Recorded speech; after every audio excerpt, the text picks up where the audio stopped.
Hey, it's Johara. Welcome back to my channel to the Witchy Reader. So I'm going to be doing a library book haul, which I've never done a library book haul, but I haven't really gone to the library in a long time, other than getting books off of Libby. So yeah, this is the first time I went to an actual library. I got physical books, and I got 9. I did not mean to get that much, but things happen. um, and yeah, but I'm also at the end of the video going to include a few books that was given to me recently. Um, because there weren't that many, so I didn't want to do a very small haul for just that. Um, but yeah, so I'm going to start with the library books I got. Um, so this is Probable Magic for Cynical Witches, and it says 17-year-old Eleanor is the last person in Salem to believe in witchcraft or to think that her life could be transformed by mysterious forces. After losing her best friend and first love, Chloe, Eleanor has spent the past year in a haze, vowing to stay away from anything resembling romance. But when a handwritten guide to the tarot arrives in the mail at the witchy souvenir store where Eleanor works, it seems to bring with it the message that magic is about to enter her life. Cynical Eleanor is quick to dismiss this promise until a real-life witch Hicks shows up with an unusual invitation inspired by the magic and mystery of the terrace. Eleanor decides to open herself up to Pix and her coven of witches and even to the possibility of a new romance. But Eleanor's complicated history continues to haunt her. She will have to reckon with the old ghost that threatened to destroy everything, even her chance at new love. Improbable Magic for Cynical Witches is an atmospheric and romantic coming of age while learning to make peace with the past in order to accept the beauty of the present. It's a bit different than what I usually get, but there's magic, so I decided to give it a chance. At first I was having a hard time finding any books that interested me, so yeah. But I'm gonna give it a try. I also grabbed Girls at the Edge of the World. Um, In a world bound for an epic flood, only a chosen few are guaranteed safe passage into the new world once the waters recede. The Kostrovian royal court will be saved, of course, along with their guards, but the fate of the court's royal flyers, a lauded fleet of aerial silk performers, is less certain. Hellbent on survival, Principal Flyer Natasha Koskinen will do anything to save the Flyers, who are the only family she's ever known, even if anything means molding herself into the type of girl who could be courted by Prince Nikolai. Unbeknownst to Natasha, her newest recruit, Ella Neves, is driven less by her desire to survive the flood than her thirst for revenge, and Ella's admission could put everything Natasha's worked for in peril. But as the oceans rise, so too does an undeniable spark between two flyers. So, yeah. This one is Venom and Bow. Um, Keep your enemies close. Cade McKenna is a transgender prince who doubles for his brother Patrick, current ruler of Adar. Valencia Palafox is a young dama to the Princess of Ileana and also an infamous boy assassin known as Gale. Valencia has made Patrick her newest target, not knowing that the first time she meets him, she's really meeting Cade. Cade has placed Gale under his protection, not knowing that Gale has fatal plans for the Adar prince. And when Cade and Valencia blame each other for an enchantment that takes both their families, neither of them realizes that they have far more dangerous enemies, and working together starts to draw them closer, something they never imagined was possible. From married writing team Anna Marie and Elliot comes a lush young adult novel about owning your power and becoming who you are. So yeah, I'm gonna give it a try. Now, the this those three I got, but I'm not sure how much I'm gonna like them, which is weird because for me I never read books. I aren't certain, but yeah. But this is a reread actually, The Dawn of Yang Chen. I read this book once but I remember nothing, and The Legacy of Yang Chen is now out, and I put it on hold at the library so I can get this book, so I can reread this book, and then read the others. And it's about Yang Chen from Avatar: Last Airbender. She was the last airbending avatar before Aang. Um, the wall of scales before her began to move in opposing directions. The phoenix eels were pouring. That's just part of the book. Okay, here. Yang-Chan's experience may prove to be her greatest asset. Plagued by the voices of Avatar before her as long as she can remember, Yang-Chan has not yet earned the respect felt for Avatar's Zestu, her predecessor. In an era where loyalty is bought rather than earned, she has little reason to trust her castle. When Yang-Chen travels to Ben-Er in the Earth Kingdom on political business, a chance encounter with an informant named Kavik leads to a wary partnership. Ben-Er is a city ruled by corrupt Shang merchants who have become resentful of the Mercurial Earth King and his whims. To extract themselves from his influence, the Shangs have one solution in mind: a mysterious weapon of mass destruction that would place power squarely in their hands. As the Ancient and Kavik seem to thwart the Shang's plans, their unlikely friendship deepens for Yin Chen to chart her course as a singularly powerful avatar. She must learn to rely on her own wisdom above all else. This propulsive third installment in the Chronicles of the Avatar series illuminates Avatar Yang-Chan's journey from uncertain young woman to river leader. Yang-Chan was an avatar we didn't know about very much and didn't hear about as much. I feel like the avatars we heard about the most in Avatar Last Airbender was Kyoshi and Roku. We heard a little bit about Karuk, but Yang-Chen we did hear about a little, and we did get to see her, I think, near the end when he was asking the avatars what to do about Ozai.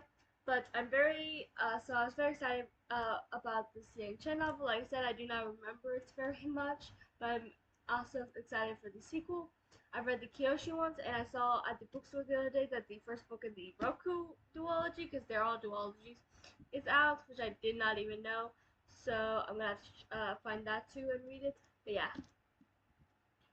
Now, what I'm really excited to read is this duology and trilogy I got. I'm waiting. Alyssa, who I plan to post the video I filmed with Alyssa today, and she's my best friend. She's been in previous videos. It's just been a while because she doesn't want to stay with me as she once did. Um, she was here for a vacation and she left today. So once she gets there, she plans to get this duology and trilogy because she said they sounded interesting and read them with me. So we're gonna buddy read them. So I'm waiting to hear back from her. I actually need to take a picture of them and send them to her because she doesn't so that she remembers, so she finds the right books. And yeah. So, but these are really interesting. I'm excited to buddy read them with her, and I think it'll be fun. But yeah, these are the two series I'm actually looking forward to. I also don't read standalones very much, and the others are standalones, so maybe that's part of the reason. And also, these seem just more up my alley than those. So yeah, I was looking for those because I ended up getting those because I was looking for LGBTQ books, but I'm afraid they're gonna turn out to be a little bit more fantasy romance and not fantasy with a side of romance because there is a difference, and that's what I like. I like fantasy, and if there is romance, because sometimes I like no romance. If there is romance, it has to be like a very subplot. Um, and yeah, so but that's why I grabbed those because I wanted some LGBTQ representation, and those were the most interesting out of the LGBTQ books I could find. So yeah. But anyways, this is Curse of the Spectre Queen. Um, May the Hazel bring you wisdom and the Aspen guide and protect you. Samantha Knox put her childish fantasies of archaeology adventure the day her father didn't return home from the Great War, retreating to the safety of the antique bookshop where she works. But when a mysterious package arrives with a damaged diary inside, Sam's peaceful life is obliterated. Ruthless men intend on reclaiming the diary, are after Sam, setting her and her best friend along with her childhood crush on a high-stakes adventure that lands them in the Green Hills outside Dublin, Ireland. Here they rediscover an ancient order with a dark purpose to perform an occult ritual that will raise the Spectre Queen, the Celtic goddess of vengeance and death, and bring about war unlike any the world has ever seen. To stop them, Sam must solve a devioususly complex cipher, one that will lead her on a treasure hunt to discover the ancient relic at the heart of the ritual, a bull carved from the Tree of Life. Will she find the bull and stop the curse of the Spectre Queen, or will the ancient order bring about the end of the world? Indiana Jones gives a refresh with this female-driven mystery adventure set in the 1920s, full of ciphers, ancient relics, and heart-stopping action, the first in a brand new series. And then book 2 is Rise of the Snake Goddess. So sounds interesting, and that premise really um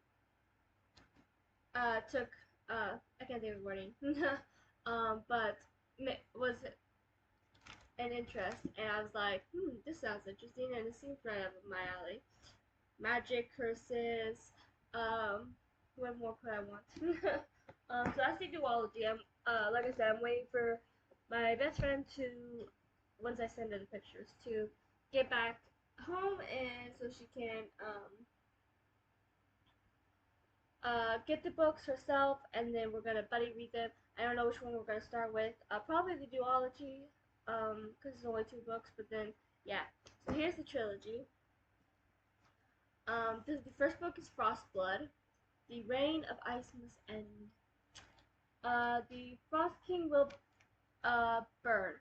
17-year-old Ruby is a fireblood who has concealed her powers of heat and flame from the cruel Frostblood.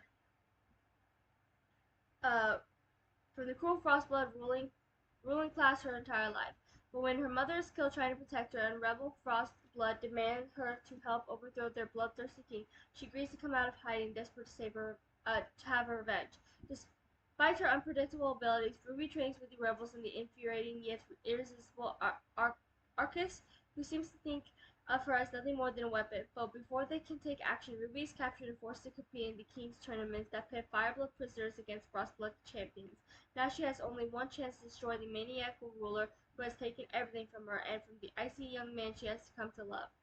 Vivid and compelling, Frostblood is the first in an exhilarating series about a world where flame and ice are mortal enemies, but together create a power that could change everything. Ooh, I love elemental powers, and I love the idea of ice versus fire. I don't know why, but I do. And yeah, so interesting.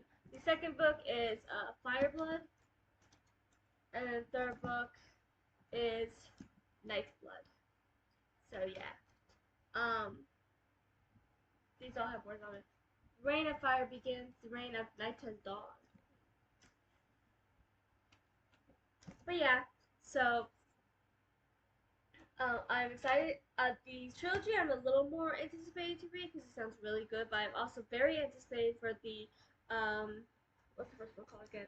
Curse of the Spectre Queen. Both seem amazing. I'm going to text her the pictures now before I forget, and then buddy read them. And I might I might make a vlog of the of us of the buddy read and how it's going and stuff. So yeah, I was going to do Sapphic September this month, but I also didn't mean to grab all of these non-Sapphic books at the library. I just went there to get a library card so I can add it to Libby, so I can have more books to choose from on Libby. But things happened, and the library didn't even end up having the books I couldn't find on Libby anyway. So, but I did get 2 Sapphic books and then 1 gay book. But I have 2 Sapphic books, and I could probably find prompts that these would fit. I know which this will fit one with the magic. Just a magic question or something. But yeah, I'll let you guys know how that goes, and I might end up still participating in Sapphic September. We shall see. But thank you. Oh wait, I forgot. I was gonna. I'm not just doing those books. Okay, never mind. Not end the video yet. I do have this series. It was my aunt gave us a bunch of things, and since I read more than anyone else, my mom ended up giving it to me. I don't know if I'm gonna keep it because I don't know how interested I am to actually read it. I mean the premise seems kind of interesting, but it's not something I would normally read. So I might give it away, but I don't know who to give it away to. Well, I have a friend who might be interested in it. I honestly don't know. I could ask her. But yeah, but it's called Trapped in a Video Game, the complete series. There's 5 books. It seems like it's middle grade. Um, Trapped. It's Trapped in. Is the first book just called Trapped in a Video Game because the other ones have other titles? Yeah, seems to be that way. Okay, but yeah. So Trapped in a Video Game, The Invisible Invasion, Robots Revolt, Return to Doom Island, the final boss. So yeah. That's something I think I would like. But maybe I'll see if one of my friends want it. But yeah, so I'll show it anyways. Um, so I went to my brother's open house like a week or so ago, and he at the cafeteria there's a whole bunch of tables that they were giving things away to the kids and to the parents or whatever, and I went there with my mom for my brother. And there was a table that was giving away some books, and when I couldn't help myself to at least take one. And this one seemed kind of interesting, so I grabbed it. There was once a boy who heard the whispers. 11-year-old Riley knows a thing or two about wishes. Ever since his mom disappeared, all he's been doing is wishing for her return, wishing he stopped wetting the bed, and wishing his dad would love him again. With the police investigation stalled, Riley is desperate for answers and worried his mother might soon be out of time. So he turns to the whispers, mythical wood creatures who will grant her your heart's desires if you bring them tribute. It's a story his mother used to tell him every night. He never really believed they were real until one day when he hears them call to him, telling him his mother is near. So it sounds interesting, and I'm going to read it at some point. Probably not this month, or next month. I don't know when I'll read it, but I will at some point. um, and then I went to the bookstore with Alyssa to Barnes and Noble, and she said because I am broke right now, and she said that she'd buy me one book. So I took her up on the offer, and yeah, I decided with the second book in A Good Girl's Guide to Murder Trilogy. I have the first book, read it recently, right in time to watch the series that just came out. And yeah, so I have not been able to read books 2 or 3 yet because there are several months wait on Libby, but now I have the second book and no need to worry about that one. I can read it at whatever point. I just need to get a third book now. But some secrets are too deadly to tell. Pip is not a detective anymore. With the help of Robbie Singh, she released a true crime podcast about the murder case they solved together last year. Though the podcast went viral, Pip insists that her sleuthing days are behind her. But when someone she knows goes missing and the police won't do anything, Pip has no choice but to investigate. After all, Jamie Reynolds disappeared on the very night the town hosted a memorial for the 6th-year anniversary of the deaths of Andy Bell and Sal Singh. It has to be more than a coincidence. Pip follows a trail of clues, uncovering more of her town's dark secrets along the way, and this time everyone is listening. Will she find Jamie before it's too late? Interesting. Um, so yeah, I'm very excited to read this one because I've already read book one and loved it, and I think I'll love this one too. And I hope I can get a third book soon so I can read that as well. So yeah, but that is all for now. Thank you for watching. Please like and subscribe and comment if you've gotten any books recently. I would love to chat with you down below. Until next time.